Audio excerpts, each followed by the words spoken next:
धीरे धीरे जो निर्देशों के अनुसार प्रारंभ हो जाएगा। लेकिन कुपोषित बच्चों को जो गंभीर रूप से हैं, अधिक जोखिम वाली गर्भवती महिलाएं हैं, दूध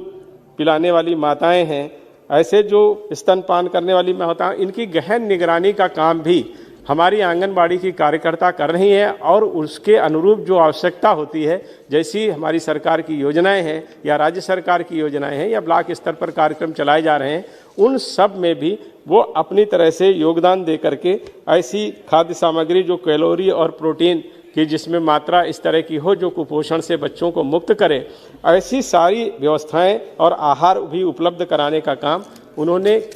किया है और कोविड के दौरान भी किया है। कोविड में आंगनबाड़ी के केंद्र भले बंद रहे, लेकिन जो सरकार की योजनाएं आई, कोविड के प्रति जागरूक करना हमारे लिए एक बहुत बड़ी चुनौती थी। हमारा देश जिस तरह के 130 करोड़ की आबादी का देश है और उस देश में जहां पर आबादी का घनत्व बहुत कम है, वहां पर ये संक्रमण फैलने की बहुत बड़ी संभावना थी। लेकिन हमारे प्रधानमंत्री जी ने जिस तरह से पूरे देश को जागरूक किया और अलग अलग समय पर ऐसे निर्णय लिए और उन निर्णयों के अनुरूप देश में व्यवस्थाएं की, जिसके कारण कोविड-19 के संक्रमण के दौरान भी हमारे देश में कोई इस तरह की स्थिति नहीं आई जिसमें हमको ये लगे कि हाँ, हम स्थिति को संभाल नहीं पा रहे हैं या स्थिति हमारे नियंत्रण में नहीं है। स्थिति नियंत्रण में रही और कोविड के दौरान भी जो ऐसे जरूरी काम थे, वो कुपोषण को दूर करने के काम हो, महिलाओं के स्वास्थ्य के काम हो, बच्चों की मृत्यु दर को कम करने की बात हो, महिलाओं की मृत्यु दर की बात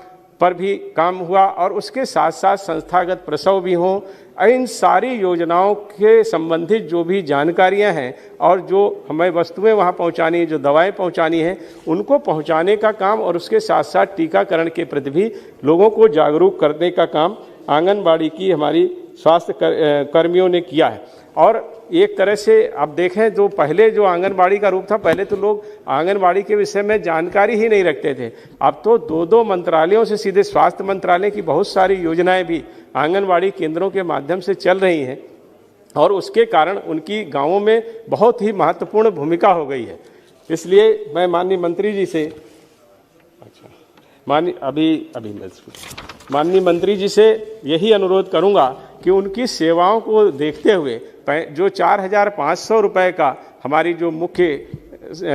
कार्यकर्ता होती हैं उनको मिल रहा है, मैं समझता हूं कि राज्य सरकार का भी उसमें योगदान होता है, लेकिन अपनी तरफ से आप अगर इस तरह का कोई प्राविधान करेंगी जिससे आंगनवाड़ी की जो हमारी सहायक बहनें हैं उनको कम से कम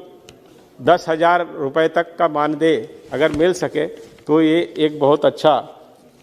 उनके लिए एक तरह से एक अच्छा मानदेय होगा। और जैसी उनकी सेवाएं हैं, उन सेवाओं के अनुरूप उनकी जो एक तरह से हम उनका जो सम्मान है वो सम्मान करने का काम करेंगे।